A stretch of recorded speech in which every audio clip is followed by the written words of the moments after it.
Sekitar tahun 1850, di Belanda mulai muncul gerakan menentang kesewenang-wenangan Belanda dalam menerapkan sistem tanam paksa dalam kurung 1830 sampai 1870. Tanam paksa sangat menguntungkan bagi Belanda, akan tetapi membawa kesengsaraan bagi bangsa Indonesia.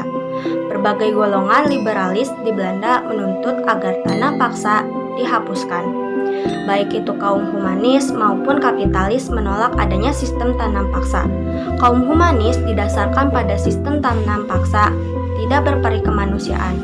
Sedangkan kaum kapitalis berlandaskan bahwa sistem tanam paksa tidak menciptakan sistem ekonomi yang sehat. Politik ekonomi liberal dilatar belakangi oleh hal-hal sebagai berikut.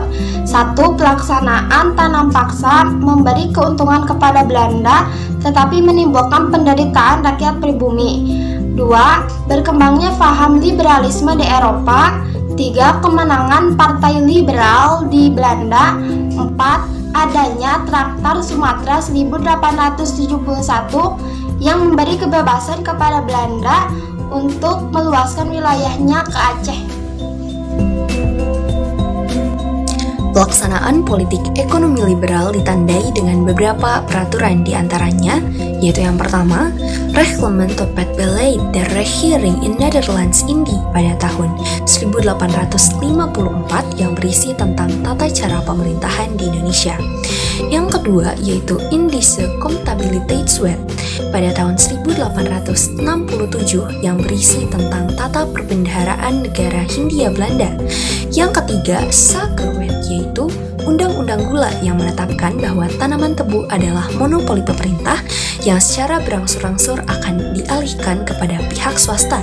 Dan yang terakhir yaitu Agrarische Wet atau Undang-Undang Agraria pada tahun 1870. Isi Undang-Undang Agraria tahun 1870 ialah 1. Gubernur tidak diperbolehkan menjual tanah milik pemerintah.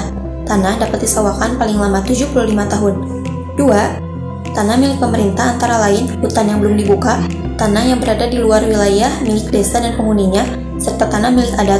Dan 3. Tanah milik penduduk antara lain sawah, ladang, dan sejenisnya yang dimiliki langsung oleh penduduk dapat disewakan kepada swasta selama 5 tahun. Tujuan Undang-Undang Agraria tahun 1870 ialah melindungi hak milik petani atas tanahnya dari penguasaan pemodal asing, memberi peluang kepada pemodal asing untuk menyewa tanah dari bangsa Indonesia, serta memberi kesempatan kerja kepada penduduk Indonesia, terutama menjadi buruh di perkebunan.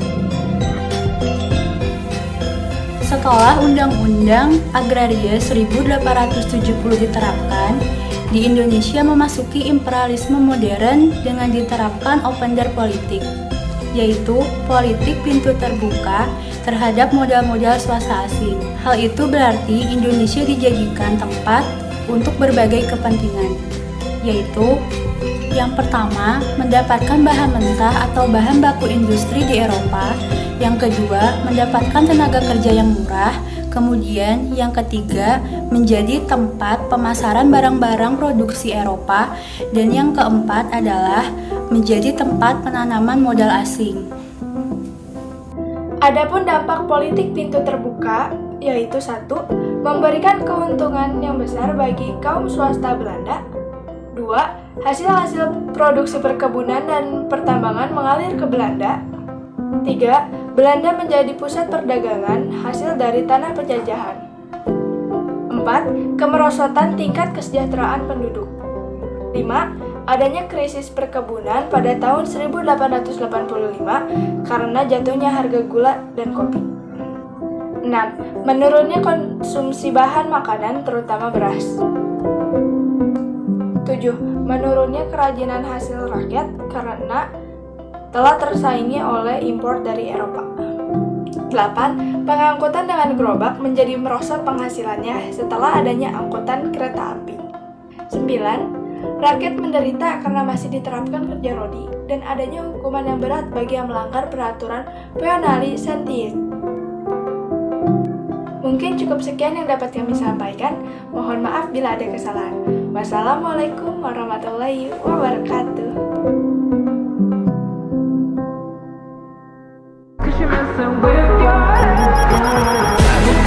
Done kinda crazy, just poison for daisy.